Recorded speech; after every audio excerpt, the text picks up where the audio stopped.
at mumanye MVP no aka ubwo audience different ya n'abanyacaro nyine elite class MVP katandiki akoba ndera kandi boss wazuma ati ndera kumanya nki wasiniya akusinga kutera torch na kusinga munongo mu industry ya music turebere press conference yo mukuru T Paul yakozire Kampala agukivurukiye yuko kugitera mutoci nureba ngo press conference ejo ibere kiriya ninga press conference ibere Kampala ya T Paul nicoreka ngo abana bakunzire market ya Kampala because initially Alpha management kana bagambe bakoro session yambara bakore na session ya Kampala but bagira ngo they wanted to do one kandi insima na Alpha management ku respecting aba bloggers ba Western Uganda bakaba facilitating kuza Kampala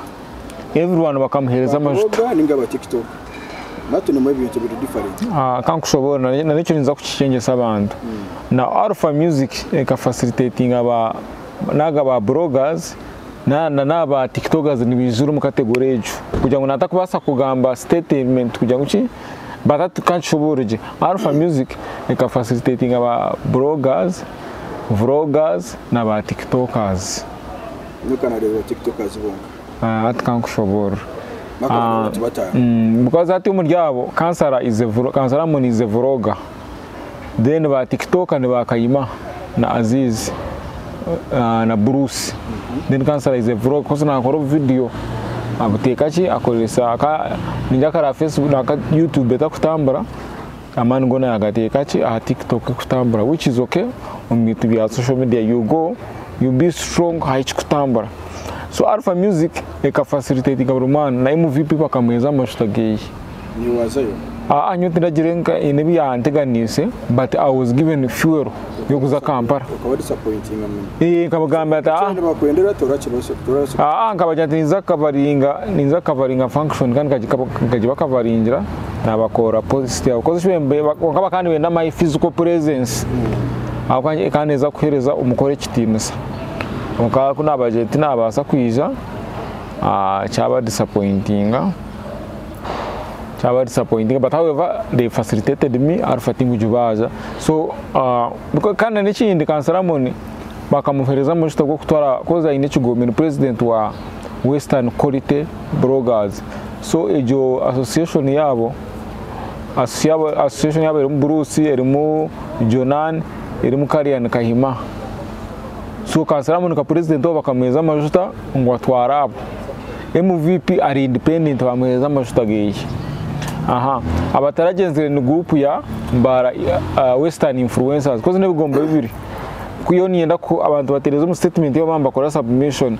There's a difference between president wa Western Bloggers amana president wa Western Quality Bloggers so kansaramoni irimo abantu kamukaga ayisho tubakurenga harimo kansara no president wabo harimo Bruce harimo Jona Media harimo Karian Kahima harimo Aziz niyo bari kurutingire na chap wakireba ningira nona nina neje mpuje yambara Pro Max bona bari mu Quality Bloggers then ba the quality the cream of the region iriyo mu Western Bloggers and Influencers Association inachi ya personal best Bushenyi wa Venus Online Radio ina Beazino banka spokesperson ijiba binje mukansaramo nabo kubafera so Alpha Music yaba facilitating pati chindi ni submitting achingurusivye kansaramo tinangere kwa avoidinga ati ngamba president kama nokuja ngo akambinga pako ina gukatika but bakambinga na twarambinjire jende bakambinga na twarambinjire jende so Alpha Music eka facilitatinga buri muntu wena that was a good move ekereka respect einire abana ba media big up Alpha Music now ekibuzo kiriti habwa kirwegi atarabase kuzaho a press conference no maba bloggers aba na vloggers kweba live YouTube TikTok Facebook na nemikure ndizo urejina na following one there is always a delay tactic, so that when you come in late, it makes news. Actually, because the person like Reggie, tashemeye kuja kara mwanya, because their technique is na syndical advance team. Abagamba kubira aberode tell me I come. Narabantu kubarahiyo. Ninga akuzira cyo kugira ngo ubundi Omega beraruwana kijya press. Ndio nikweza submission yanje, nuza kuchenga. So Reggie has a press conference. He has an advanced team. Yeshomembera. Usually naguma ari motoka ba managers be nari ba handlers be bazave ni bagomba monitoring. But the beauty about this scenario was abana bakabarichi but live, so he would easily monitor what's happening. So akarangwa abantu ni baki abantu ngo bariyo, but script ye yahinduka because Omega kije. Kandi Omega jeri yatahiremu star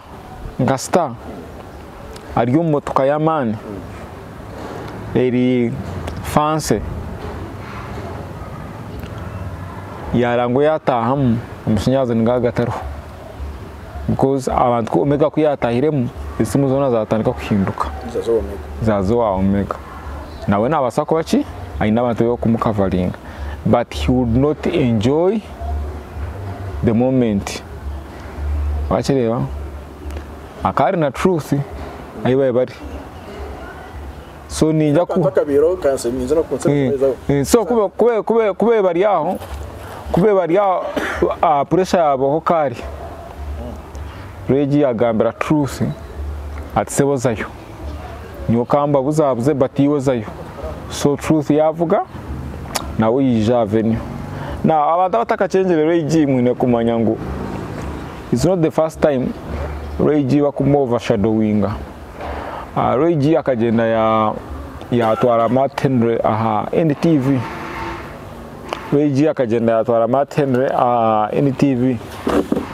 By then Douglas akachiri ya NTV. So Matt Henry, it was NTV.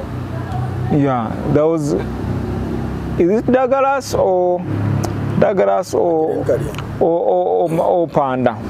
There was someone who was doing show NTV, then a carry show ya youth, a young story ya catch up, a very strong work with when you story ya exposed. Overcar MC cuts. So Reggie are introducing a Matt Henry, because Reggie a customer na Matt Henry, but ya show ya NTV. So when ejo show akaba ileta beshongozi ba perform umuntu wano ma concept technique ya Calvin or UBC, concept technique ya 106 and Park ya benechira kuza BET, concept technique ya NBS catch up. So umweshongoza kwiza akaperforminga bakambuze bizo mishoga abafana. So Reggie had gone with Matt Henry. So Reggie amara ya introducing Matt Henry akatera abana umuziki bana bayibuza ngo gumana turaka yasinga Reggie cyose kurwo kubari jakajya teacher kumena. So Reggie yatina yagira mu kutina, so kuyobo yagira mu fear yo kushanga na aba close na nabeshongoza bine hizina mu market cyose muri Reggie natena Matt Henry. No, Martin ku ya performing yamo overshadowing because Reggie no amutwiriyo naguja. So Reggie fears kuza hantu ahari abantu bari elite abakwika ne baswitching who can be easily be swayed. Wachireba example y'abantu atunoreba abantu bakunumbyara bari so attached to artists, but abantu ba Kampala nibendoro kwa kurogo amashanyazi gamu mukwati yubakunagaho, they don't have an attachment with you. So kuya reading that scenario in a situation yaruga kaza a press conference naza kwatina attention, people give people more attention.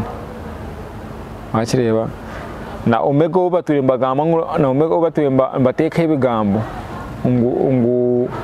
ngo takuhagira abana ba Western Uganda ejo script natakiteka mu bantu because Omega was there kare na buri Omega bakora ikivuro wabayine mu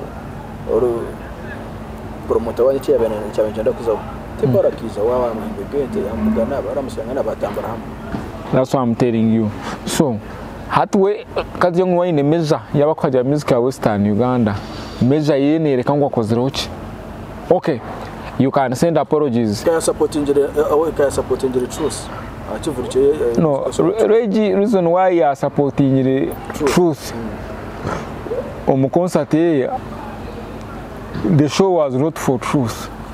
The show at University was for Reggie. Reggie were promoter and were mukushoroza. That's a fact. Truth in Jawaka Maraganise Karagam Bakumeza Motoka. Indeed, we are Bamuherza Noah because we are promoting. Akuronda za tebo zakana atambro Arfad ya Josh manager wa Reggie. So kivuro kucyarugiramo bamukora ki bamfunira no aturutuza kaine 10 super yo kugira netero mwiko muri Mbara town hatari umunoha wakireba bari bakuruga cyenti ya so Reggie akari promoter w'ikivuro cha truth nwa barakitire musente. The reason why he put it there, that's a story for another day. But ikiburo cyabishiga university in kikashige cha Reggie truth akari umweshongozi promoter ari Reggie. Now kutaka jirahandi nyina kataka ndebere Omega atintingere white isoki truth nawe atintingere white isoki no mujijoguro bona no mujijoguro that's a style kana nemyeto ya hatiya target audience yabo. That's no mujijoguro ngabino mwe inkwataga netaka munira ati nimwe mukureba nimo kubirebera angwejo bate style ro truth na nejo style kabira jine inyuma ho actually truth kara kari akoruguru kara hata shazire mukakora kona isoche riona hata shazire mukakora kona kana uyateka mu white that's normal iyo style tino jino copyright buri mine right kora na kari ko yabazura hamumanya na abazura white na nuri yateka white. Yeah, your style yabo by coincidence. Bona nimba manya. Actually, I'm more free with Omega than abandi bona. So I don't see anything funny there. But actually, kumanya, Reggie does not support the fact Mutipa aruna za kore chivuro rugogo. That's public knowledge. Omusako za T-Paul na sako za ba elites itawa ryo music industry you already know. Reggie does not support the idea ya T-Paul kuza rugogo. Kandi ka kigambira university ya show ya nakobe ya truth. Bakamugamba no actually no raba kachimutega ya kigamba by mistake atakwasa kuchiyakana. If you follow that video and you see the body language ukachiri bataracheze because they told Reggie karaze a comedy store eje yambarara bamugamba kora ka stage shaba abantu bagire T-Paul rugogo yayanga kukigamba bari comedy store university in yayanga. Since that day he has never posted about rugogo on his social media platforms supporting a T-Paul. He has not done that. For him akagambira Alpha Music, why are you going to rugogo? It is too early. So Alpha Music yabagira let's try and do what we can. Kandi chini kankubuzo chibuzo, if Reggie ari umuntu wabo, why did he have to communicate last minute muyaza mubende? Would it have informed about Alpha Music kare utido kana achira kuro video ati yo ninye Reggie abantu bamubende mbinerizo. Where is the video ekwereka ngo yinishi an engagement ini mubende wabo ni shaka ene investment yajikora na basajikora in Mbarara. No, he was in Kampala because on Sunday kana performing mkorogwa fundraising in Kampala.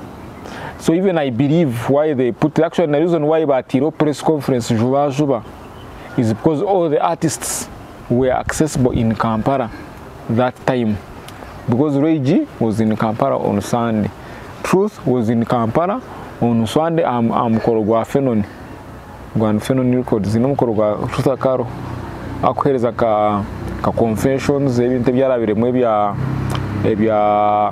ebya nanke byabira ryo mu rehabilitation akireba. So Truth was in Kampala, Rage was in Kampala. So Alpha yakoze opportunity to organize a press conference because the press conference was not supposed to be there. It was supposed to be in Kampala on a future date. But kuba manyongo beshongs bona bari muri Kampala. Babasha namu guteka turate they can do it from there.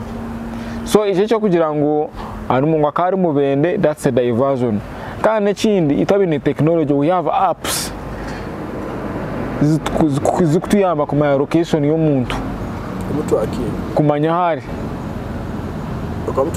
ukamanya hari, because you don't need kumareja hari, but I can know where the manager is. Abari antabine za Snapchat. If you're on Snapchat, you are a friend of Cats, you're a friend of Josh. Wachireba, you don't need kumanya, you don't need Regi. Wamanya Josh hari, ukamanya Cats hari, no marriage in hari. So the Snapchat zikanzereka where these people were. So they were in Kampala, but we kubuza bakaba bari mu bende. MVP tukumarira. Nda umaze kubuza ikibuzo iki. Tureba Alpha Music. Ikakora umuga muhango wa Rage. Nogira ngo ukubura a press conference ya Alpha. Nogira ngo Alpha tine injiri yakwasa kuhinduka. Ejo ine kumanya Rage is a friend to Bruno. Rage is not a friend to Alpha management. Can Rage is not a friend to T-Paul. That collaboration ya Nyamnyonyi, Rage did it because Bruno Mnywana Wage. He didn't do it because T-Paul na ma question ngurachi. I think you get the difference. Actually, Haji garuke mu muntu acitegereza. Rage is a friend to Bruno. He has an attachment with Bruno. The collaboration between Rage and T-Paul is because of Bruno. It's not because Rage ni munywani wa T-Paul. And Alpha management is run by Bruno and Hudson. Wachireba. So anything that is for Bruno, Rage will support it. But anything that involves Alpha Entertainment, it has to be at consensus with two people, Hudson and Bruno. Wachireba. So collaboration is just a key kuyamba Bruno, umweshongozwe, afuna attention, maybe that's what he will. But China ishina kwate na Alpha Entertainment. Bwenu T-Paul ro okora na jamaa Rage abaro. So ine ichikumanyisa Alpha neza gumuzame pushing ebyayo na Rage naza gumuzame na career yakwe pushinga na nabandi bantu. But icyo ndikibegesa ki na nakoze submission yanjye a few days ago no kugira nti on music politics there is no permanent friend, there is no permanent enemy, only permanent interests. Ni mfunira nkahe wachireba, ni mfunira nkahe na mangu Bruno ya na mwenda naza kumkwatira byeshongoro bya checkmate naza ku voice ko zitakiza wane simu wachireba na mangu Bruno na muyamba cause Bruno actually no hits nyingi Rage wachireba awomba dealing on a friendly basis and they are still working together because he is his producer. Yani enda kora za demo na zikoroa Bruno wachireba because no in resources studio ye yabira ine ekagwa akaji nembarara agireti ya Rage akarese studio tukuza kumusupporting mu university in akegambira publicly muyambe sente zarakoro zimwe naza kureta studio era yamba abantu mu Western Uganda bakore byeshongoro at an affordable price. So kuyarese studio yagiteka Ruiz Arch yatandika kucharging abana yatandika kucharging abana emitwaro 20 studio ya Afropinga studio yagwa ibyuma yabitwara Kampala nyanji baza nyanja akatungiraho accident nyanja abari Kampala rwire so nawe ni mwendeza akirege shooting ma studio ekakomaka so ebyaro iji byo kugenda dene kindi ebiro 8 November MVP season 2 celebrating MVP museum hagire so terrace mukakase mu MVP no muri Western Uganda aho kwanyowe nyine elite market abakubase cyebire cyetanu n'emitwara abiri iwano burabura ngo burabura to kubasezo ureke kweteza